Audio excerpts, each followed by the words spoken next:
Salut et bienvenue à tous, content de vous retrouver pour une nouvelle émission d'Afrobasket, le numéro 60, dont je vous propose de regarder le sommaire. C'est parti.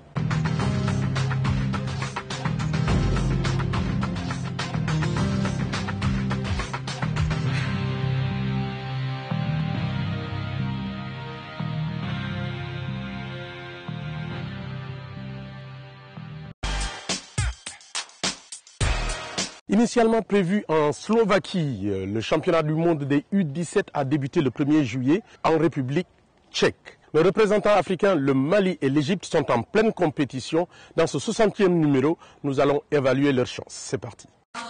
Maputo, octobre 2013. Alors que les lampions viennent de s'éteindre sur l'afrobasket féminin, remporté par l'Angola, on continue à s'affairer au pavillon Makshakene.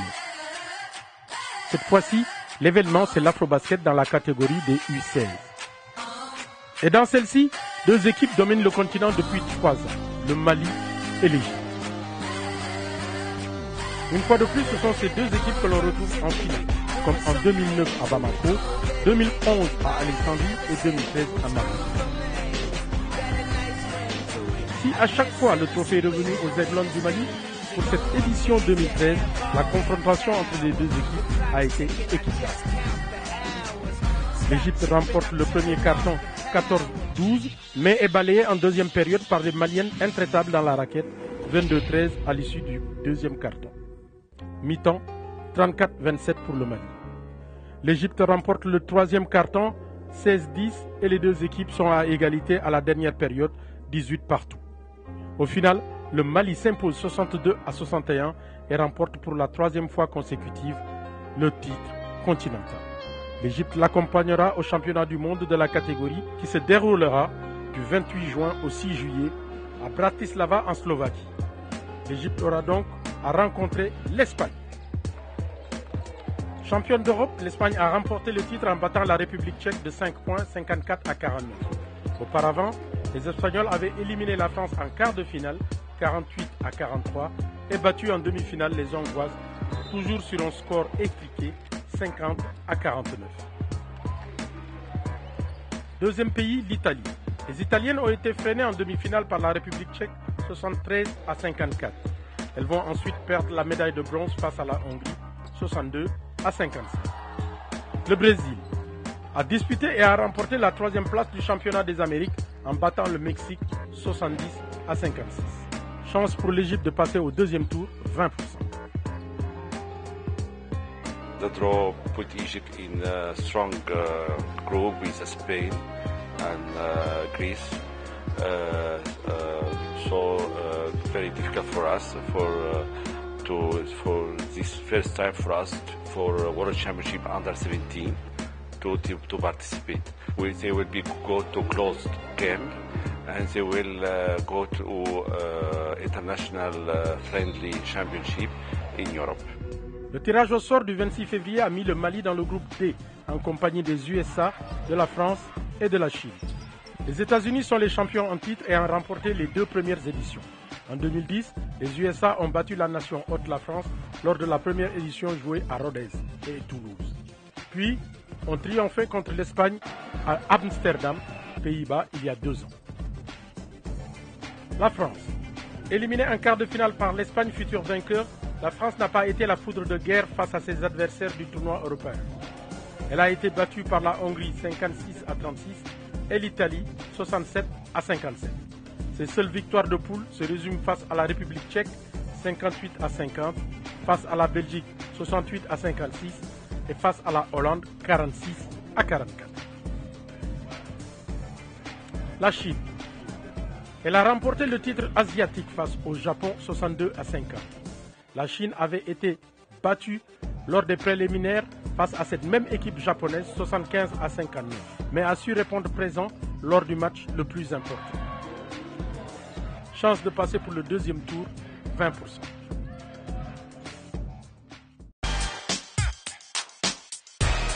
Après avoir échoué aux portes des demi-finales avec la sélection des U16, Madagascar a décidé de remettre cela, cette fois-ci avec la sélection des U18. Comment se sont-ils préparés? Réponse avec notre correspondant, Michael. Madagascar s'apprête à accueillir sa 4e événement continental en 6 ans. Désormais, les ambitions seront plus hautes que lors des précédentes éditions. Surtout après le succès de l'année dernière en catégorie U16 où l'équipe de Madagascar a atteint les demi-finales. Cette année, le but est simple, atteindre la finale et participer à la prochaine championnat du monde des U19. La Fédération malgache de basketball a mis les petits plats dans les grands, avec une grosse préparation de 7 mois, ce qui est une première dans l'histoire du basket malgache. Préparation longue et de qualité car le coordinateur national, l'Espagnol Angel Manzano, s'est impliqué personnellement dans le projet, offrant ainsi à l'équipe malgache des séances d'entraînement quotidien dignes des meilleures équipes européennes. En plus de cela, suite au succès de l'équipe U16 l'année dernière, l'équipe a désormais été prise dans la prestigieuse nouvelle politique du gouvernement, le sport-études. Par ce fait, le gouvernement malgache prend en charge les dépenses concernant l'équipe nationale, avec suivi et prise en charge des scolarisations avec obligation de résultats scolaires. Prise en charge également du logement et restauration quotidien, ainsi que les diverses charges financières comme les soins médicaux ou les collations et frais de déplacement de ces jeunes. Évidemment, disposant de ces conditions, les athlètes malgaches peuvent préparer le championnat d'Afrique dans une atmosphère de sérénité et de concentration. Pour l'étudiant important, ni sur la critique, nous avons cette confédération basket de Nissan. Nous, on a été le camion. Ali Nissan message passionné le joueur, ça nous prend une patience et matériel. Résultat, Nissan, a tout ce que tu as vu. Les résultats, si et nous monter la chose. Outre déjà tous ces avantages, l'équipe de Madagascar teste sa progression chaque fin de semaine avec un match test contre des équipes de première et deuxième division. Avec un bilan équilibré de 9 victoires pour 7 défaites, on peut dire que les choses avancent plutôt bien. Dernièrement, un grand tournoi a été organisé en leur honneur avec 3 autres clubs de première division. À la surprise générale, ils sont arrivés en finale, s'inclinant de peu face au Gendarme Basket Club, futur finaliste du championnat catégorie première division allée. Et durant ce fameux championnat 1-1, l'équipe a joué 2 matchs test avec une victoire éclatante 69-63 face à la sélection senior de la région de Bouin et défaite au buzzer face à Kosfa. Le fiovannisy taminay lasa combativité agressivité en défense plus volonté dans une défense. Bref, l'équipe de Madagascar sera en grande forme lors de ce championnat d'Afrique U18, mais doit encore régler les détails pour titiller les géants de l'Afrique. A posteriori, avec l'appui du public, Madagascar devrait se transcender pour défier les meilleurs. Mais est-ce que ça va suffire? Là est la question. Réponse à partir du 1er au 10 août 2014 à Madagascar.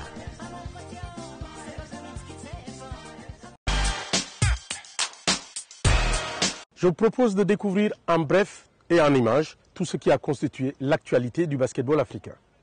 The Philadelphia 76ers select Joel Embiid. Le Camerounais Joel Embiid a été choisi en 3e position de la draft 2014 par Philadelphie. Et le pivot capverdien Walter Tavares a été choisi par les Atlanta Hawks en 43e position. Disappointed not to be there. I wish I could be there, but I'm excited. The Sixers just took me, and having to start playing basketball so late and just being here, it just means that anything is possible. C'est parti pour le camp Luc Mba Amouté 2014. Les présélections ont débuté depuis ce mois de juillet. Après un tour complet de tous les pays, il sera question de sélectionner les 5 jeunes basketteurs camerounais qui iront se frotter à ceux de tout le continent. Rappelons que Joel Embiid, le numéro 3 de la draft NBA 2014, est issu de ce camp. Il a 17 ans, il mesure 2,03 m. Il a été l'un des meilleurs joueurs de l'Afrobasket U16 il y a 2 ans à Madagascar. C'est Shekina. Afrobasket vous le présente. Juillet 2012, Madagascar organise le championnat d'Afrique des moins de 16 ans. Parmi les équipes qualifiées, celle de la République démocratique du Congo. Arrivés à Antananarivo, avec des ambitions certaines, les jeunes Congolais nous ont surpris par leur discipline et comme dans toutes les sélections de jeunes, on imite les grands, avec des casques, chaussures de marque et autres. Dans cette sélection de jeunes Congolais qui sortent ici des vestiaires, ce dernier joueur attire notre attention.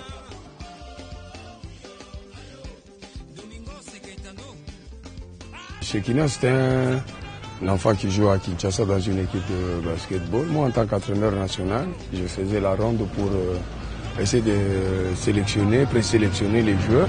C'est comme ça que je l'ai déniché. En fait, moi, je suis né dans une famille de basket. Les anciens de ma famille jouent au basket. Et il y a ma soeur qui joue au basket.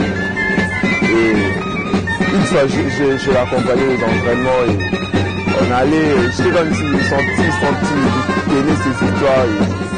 J'étais comme un tendant là. Petit à petit, je chutais pour les entraînements et voilà, j'ai eu les sentiments de basket. Un jour, aujourd'hui, je suis là. Meilleur rebondeur du championnat avec 17 rebonds par match, Chekina tourne autour de 17,9 points et 1,7 assists par match. Le pivot de 2,05 m a reçu un double-double à chaque match, ce qui lui vaut une reconnaissance des siens. Son apport est vraiment positif, hein. On attend son apport positif. Chekina, c'est quelqu'un qui joue avec la tête. Il essaie de s'efforcer pour respecter les consignes du coach. C'est ça qui me plaît surtout chez lui. Malgré ses statistiques flatteuses, il reste tout de même à Chekina des marches à suivre pour parfaire son basket. Chercher à parfaire son travail dans tout de l'anneau d'abord, parce que c'est un pivot 5. Hein? Il doit jouer en dessous de l'anneau. Il a de rapidité. Donc, il fait de bons mouvements, mais il faut avoir une rapidité pour éviter les ratés aussi, les paniers sur l'anneau. Grand admirateur de Chris Bosh des Miami Heat, Chekina devrait intégrer pour bientôt une université américaine et pourquoi pas suivre les traces d'un autre Congolais, Dikembe Mutombo. J'ai vraiment de l'amour pour le basket. Pour moi, un match c'est comme le jeu vraiment pour moi. Le nécessaire c'est le panier. Les dingues c'est quand c'est juste le sentiment que j'ai pour... Le public aussi a besoin d'un spectacle. Ils ne sont pas venus pour voir tout simplement des paniers, mais il faut du spectacle, c'est ça que j'essaie de faire pour le public. C'est en tout cas tout le mal que nous lui souhaitons. Voilà, Afrobasket, c'est fini. On se retrouve lors de notre prochaine édition, mais cette fois-ci pour regarder de près la prestation de nos représentants africains au Mondial U17.